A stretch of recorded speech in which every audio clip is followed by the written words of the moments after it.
I mentioned that you're basically board certified in 4 different disciplines: neurosurgeon, neuroradiologist, neurointensivist, neurologist. And that's a lot of schooling, right? So as I think about your journey, how did it all get started? Walk us through that pathway that got to you where you're at today. You know, it's very funny. I never even set out to be a physician.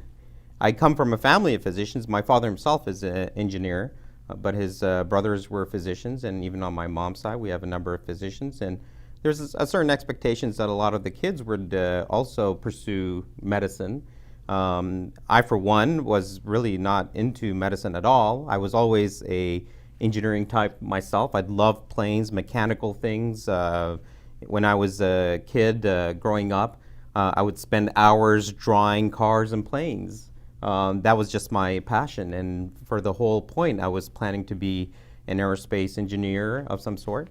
And my father did encourage that.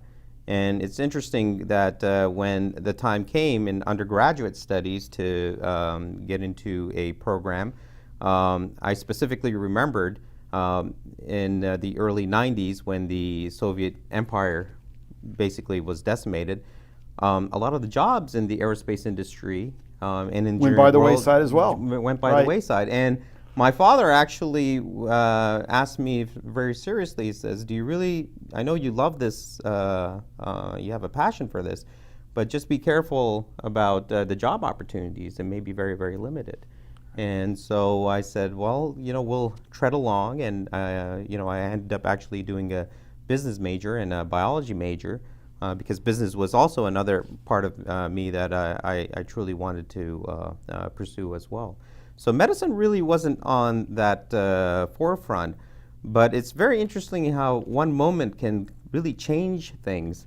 My moment was when I was actually at a career festival, and we had representatives from different fields, you know, in the law field and medicine, and their reps would be up there from different schools, and you know, students would go up to them and ask and inquire about those careers.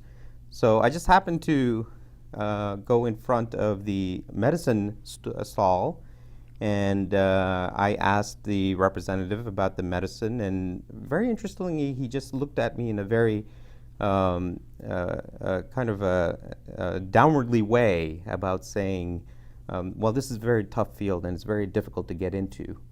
And what got into my mind is, why is he talking to me in such a patronizing way? He's a motivational speaker. Exactly. Right. And that, to me, just ignited something about somebody who just looked at me and doubted, for some reason, about my abilities to go and become a physician. So let me ask you this. Was that a trigger? There must have been other points in your life where people doubted you. Because as I've gotten to know your history, any challenge that's sort of thrown your way, you seem to rise to the occasion and get actually motivated by it. So that's an interesting sort of trigger, if you will, that someone says you really can't do it, and then you take on this gargantuan challenge of becoming a medical doctor.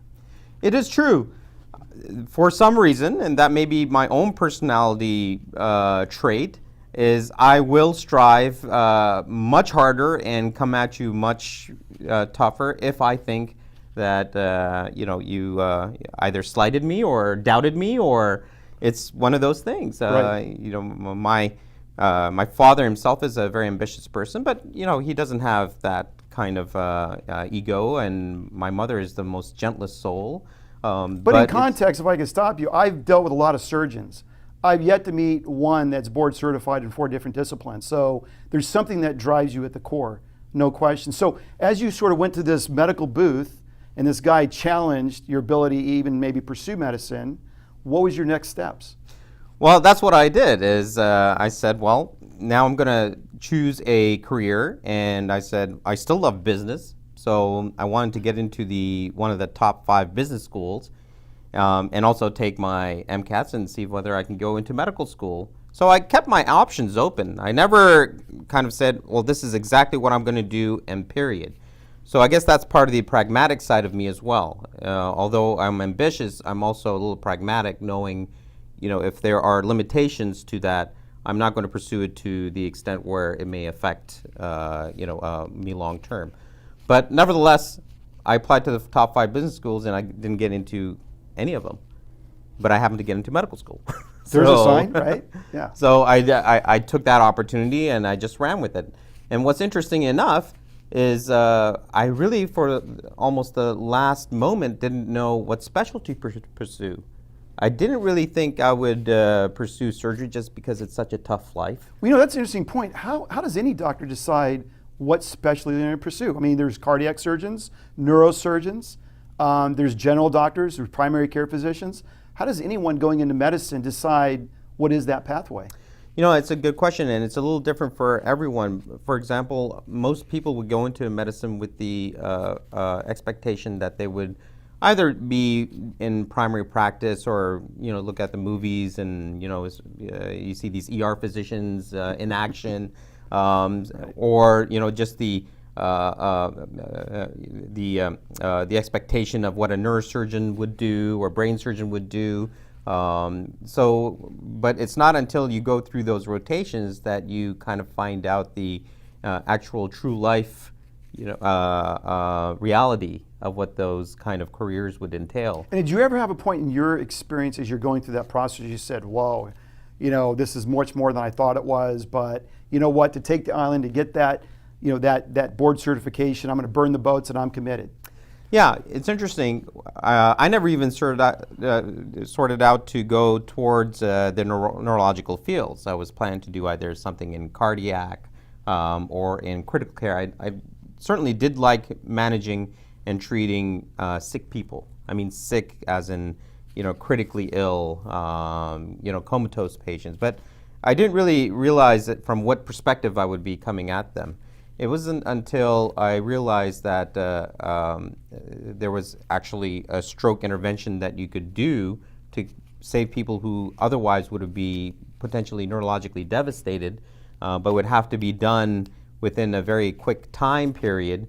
That was kind of very exciting to me, and that's why I ended up pursuing neurology. But it wasn't until later that I came across that opportunity, right, that I started my neurology residency. What compelled you then to become a neurosurgeon?